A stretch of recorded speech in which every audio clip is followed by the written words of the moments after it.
कभी कभी वह जिंदगी के हर मोड़ पर दस्तक देता है। मीरा की जिंदगी भी उसी तरह अचानक बदल गई जब अर्जुन, उसका पति और परिवार का इकलौता सहारा, एक भयानक एक्सीडेंट में दुनिया छोड़ गया। धूल और धक्कों से लदी एक रात में रानी के घर की चूल्हा रोटी, उसका आराम और भविष्य सब कुछ मिटा दिया।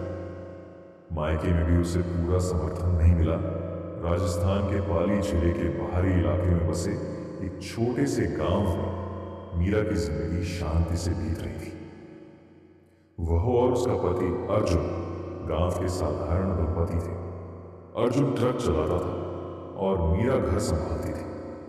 दोनों का सपना था कि कभी उनका अपना छोटा सा ढाबा हो जहां मुसाफिर आकर घर जैसा खाना खाएं। लेकिन किसे पता था कि सपने अचानक टूट भी सकते हैं। एक शाम अर्जुन ट्रक लेकर निकला था। हाईवे पर घना कोहरा था। किसी ट्रक ने पीछे से टक्कर मारी और वो रात मीरा की जिंदगी का सबसे भयानक सपना बन गई। सुबह गांव में खबर आई, अर्जुन नहीं रहा। मीरा के लिए वक्त वहीं रुक गया। उसका संसार सूना पड़ गया। घर का चूल्हा ठंडा, आंखें सूनी और दिल जैसे बेचैन। ससुराल वालों ने शुरू में कुछ दिन साथ दिया, पर जल्दी ही कहा, अब तू हमारे किस काम की? जवान औरत है, दुनिया क्या कहेगी?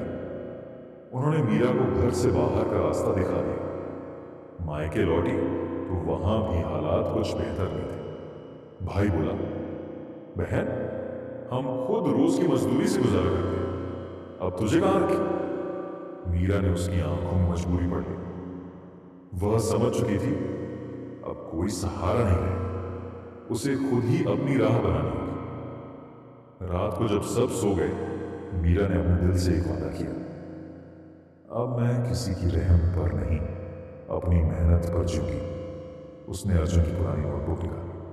उसमें कुछ लिखे शब्द हुए, ढाबा खोलेंगे, मीरा सादा पर सच्चा खाना देंगे। मीरा की आंखों से आंसू गिरते थे, पर दिल में ठान ली, वही सपना अब वह पूरा करेगी। अगली सुबह अपने पास बचे थोड़ा सा आटा, मसाले और सब्जी लेकर वह घर से निकली। पुरानी स्टील की थाली, एक बर्तन, एक चम्मच और चूल्हे का स्टैंड, बस इतना ही उसका सामान था। वह पहुंची पाली हाईवे पर, जहां से रोज ट्रक और मुसाफिर गुजरते थे। वहीं सड़क किनारे एक नीम का पेड़ था। उसने वहीं अपना पहला ढाबा लगाया, जमीन पर बैठकर। सुबह से शाम तक बैठे थे। लोग गुजरते गए, कुछ ताने देते, कुछ हंसते। एक ड्राइवर ने कहा, अरे बहन, घर नहीं मिला क्या? दूसरा बोला, खाना बेच रही है या खुद को? मीरा के हाथ कांप गए, पर उसने कुछ नहीं कहा। उसकी थाली लगभग खाली थी। सिर्फ एक बुजुर्ग ने दया से कुछ खा लिया और 2 रुपए रख दिए। शाम होते होते सूरज जल गया। मीरा का मन बैठा गया। थकान, भूख और अपमान के बीच वह पेड़ के नीचे बैठ गई और रो पड़ी।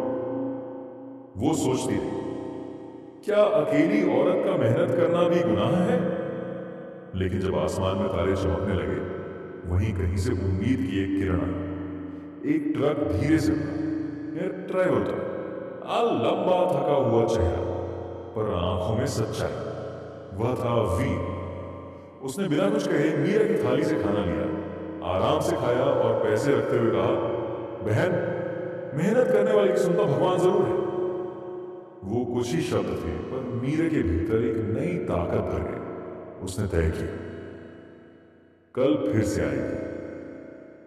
हारना अब विकल्प नहीं था। अगले दिन सूरज के साथ मीरा फिर हाईवे पर थी।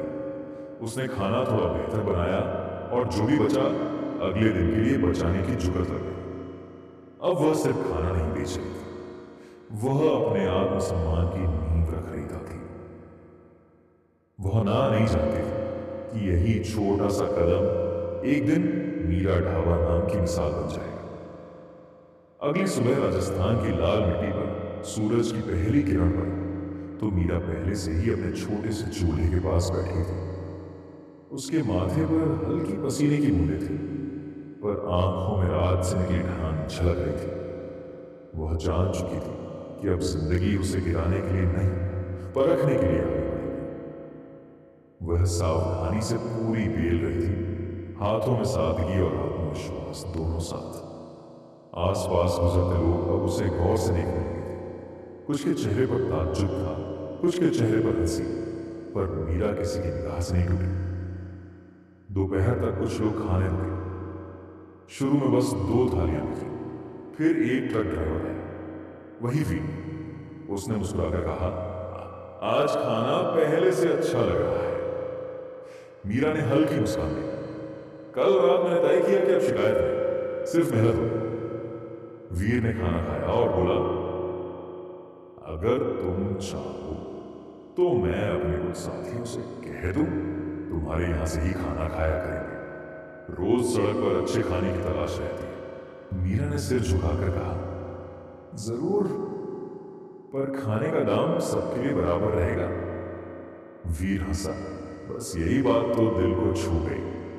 अब धीरे धीरे हर दिन कुछ ट्रक वहीं रुकने लगे। किसी को उसकी सब्जी का स्वाद पसंद आया,